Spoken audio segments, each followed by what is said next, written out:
Here we go, everybody. Stage 8, clear the table. A lot of percentage points on the line for these elite men. Right now, we are watching Group 2. Let's go down the line over here.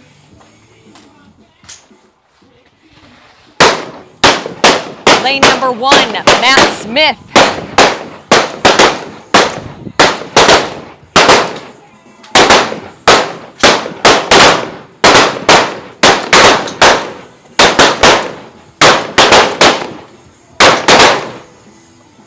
Lane number 2, AJ Aponte. Lane number 3, Billy McLinden. Lane number 4, Slade Walding. And lane number 5, David Terrio. Right now for this stage, these athletes, they start with the shooting portion at the firing line. They will have to come back here 3 total times, and then the work that's going on the floor right now, this will just be twice. We saw a similar event like this in Arizona, but they will be doing double the amount of bags and bodies over the rig. The weight is going to be a bit lighter, but as you can see from the size of these, it's going to be a little bit more awkward figuring out how to carry it, how to get it over, and a lot of the movements yesterday, fatiguing the hamstrings, posterior chain, that is going to leave these athletes a little bit tired going into this event today. They will have to go all the way down, bring the sandbag all the way back, up and over, and then they will advance back to the firing line. Time cap for this one is going to be 12 minutes, and there will be a race run to the end. Here in lane 2, we have, or lane 3 rather, we have Willie McLinden. He is sitting 3rd overall right now at 88.5 percentage points. We saw him recently at Arizona where he was on the podium. He placed 3rd overall, looking to stay on that podium, possibly bump himself up on the podium this weekend. Got to get one more over, then bring that sandbag all the way down to the line.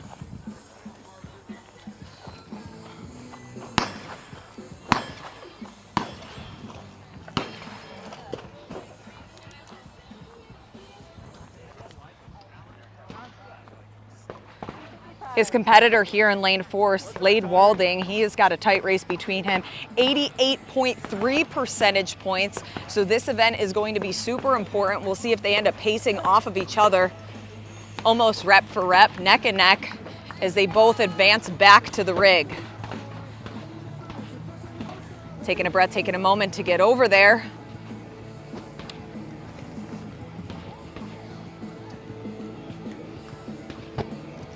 So now they will be moving through their first round of work as they advance towards their second of 2 shooting stages. Now looking over here, we'll watch the technique that Willie does. He is a power athlete. He recently completed 50 cals on the Echo bike in 33 seconds. So a ton of power output for him. Using those hips, drive up that bag, taking a moment, makes it look easy to get over. Slade Walding, he also recently competed at Nationals this past fall. He spent a lot of time working this past season since Nationals, has been attending our skirmishes. So putting in that work, trying to make improvements for this season. We'll see if he can end up on the podium. He is sitting in 4th overall right now. We'll see who crosses over first. Willie is slightly in the lead here. Then he'll have to grab that sandbag, bring it to the firing line.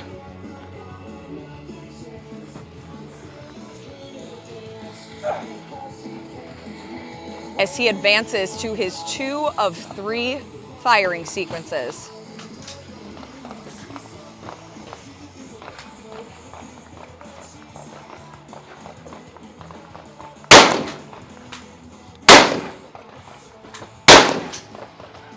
we look at the shooting portion of this specific stage, they will have 12 shots of their rifle each time, 9 with their pistol each time.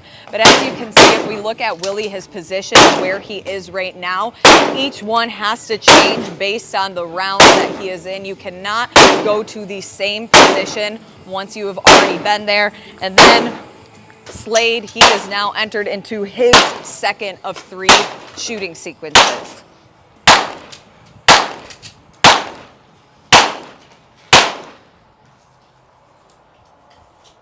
And then we'll come over back on the floor. Some of our other athletes get to work. So that sandbag, when we were in Arizona, it weighed 200 pounds, but again, it was more of your traditional sandbag. Now we're looking at a lighter weight for the men. This is 165 pounds, so a little bit lighter, but again, more awkward with the positioning that they need to get in to get it up and over the rig. Oh, and we'll go back to Willie. He's now in his second of 2 rounds of the work.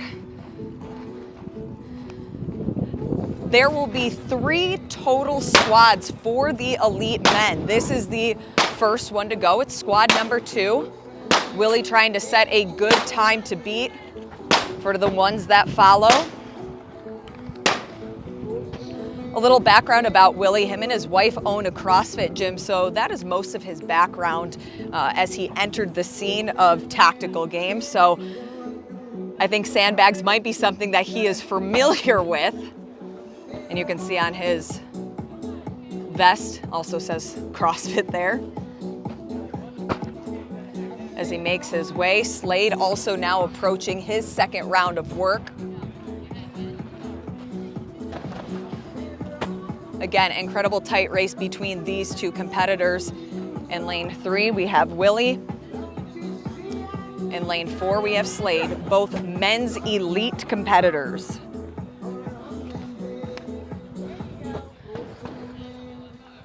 Willie's got one more up and over, then he will need to grab that sandbag. Good technique there. Tossed it over, rolled it to save himself a little bit.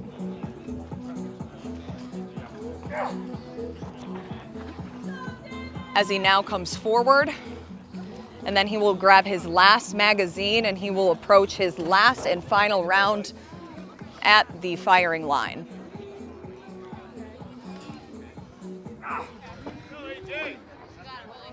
Again, he's probably about 45 seconds ahead of Slade, still on those up and overs on the rig. He has one more shooting component left of this stage. And now Willie advancing, making his way back to the rig to continue his up and overs.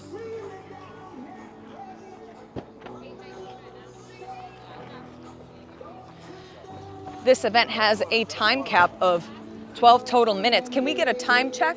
How far are we into the event? 8:30. 8:30, so plenty of time for Willie to finish. He's just got to stay on pace here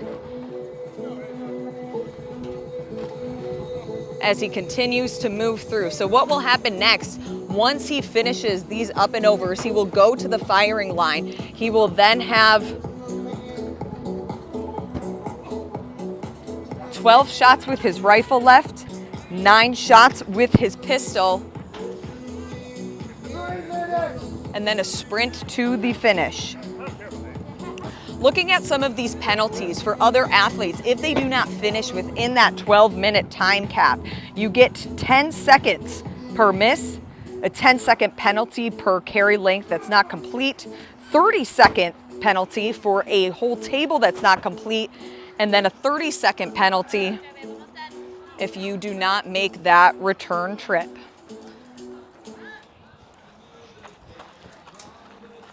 Willie keeping good composure. And now he approaches his last and final round at the firing line with plenty of time to get this done and then cross the finish.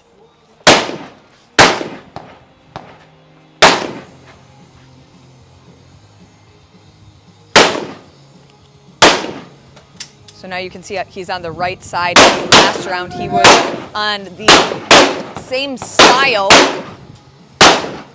but on the left-hand side.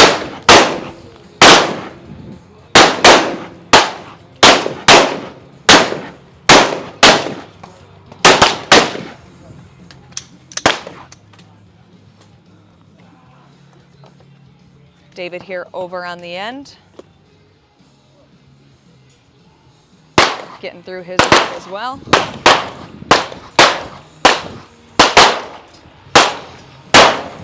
And now Willie has made a significant lead here on Slade. Again, for tactical games, we do this as some people might be familiar with Z scoring. So it does matter how much you beat somebody by. The time does matter. And here goes Willie, making his way all the way down. And we'll check in with his judge. Oop. 11. Just about on the dot there. 1 minute to spare. And we also had, in lane 1, Matt Smith was able to get the work done, cross the finish. Nice work, dude. How'd that one feel? It was tough. What was tough about it? That's a very long bag. So you've got to get real wide and real low to get over those bars. Then it's a lot of reps. How did your posterior chain and your hamstrings feel from all the other events throughout the weekend and now going into this? They're definitely fatigued from the beach run last night. Pretty tired. Good. But at this point, you just suck it up and keep going. Suck it up, keep going. Congratulations. Thank you. So in squad 2, he will be our first athlete to cross the finish line. And now for squad 2, we just wrapped up. Let's go talk to Willie because he did the similar version of this in Arizona recently. We'll see how this compared. Willie, how did this one feel compared to what you did recently in Arizona? It was more bar overs, so I definitely made it tougher at a time. Going 7 down, 7 back. Definitely got you winded and just having to have a much wider grip on the sandbag. It was lighter, but that awkwardness of being such a long sandbag made a big difference in the grip and be able to breathe and move with it. Have you prepared with the sandbag of these dimensions before? No, the biggest sandbag I have in my gym is the 250 pounder. So lengthwise not nearly as long. I mean, fortunately I have a long wingspan, I'm taller. So some of the shorter guys are going to have a hard time getting over this. So one of the few times I'm thankful for my height out here. And sitting in third right now, but you had Slade over to your left or right, depending where you were in the movement. Knowing that you guys are so close in percentage points, did you pace off of him at all, or what was your strategy? Honestly, I haven't looked at the leaderboard all weekend. I got a podium finish in Arizona, so I qualified for nationals. So I was going this weekend, no pressure. Haven't looked at the leaderboard once, so that's news to me that I was in third going in. So that's kind of exciting. So that means I can't mess it up over on the rifle stage later. But I had no idea where I was sitting. Well, congratulations so far this weekend. Thank you. Now we will have the other stages or the other squads coming up. We will check back in with you for Women's Elite coming up soon.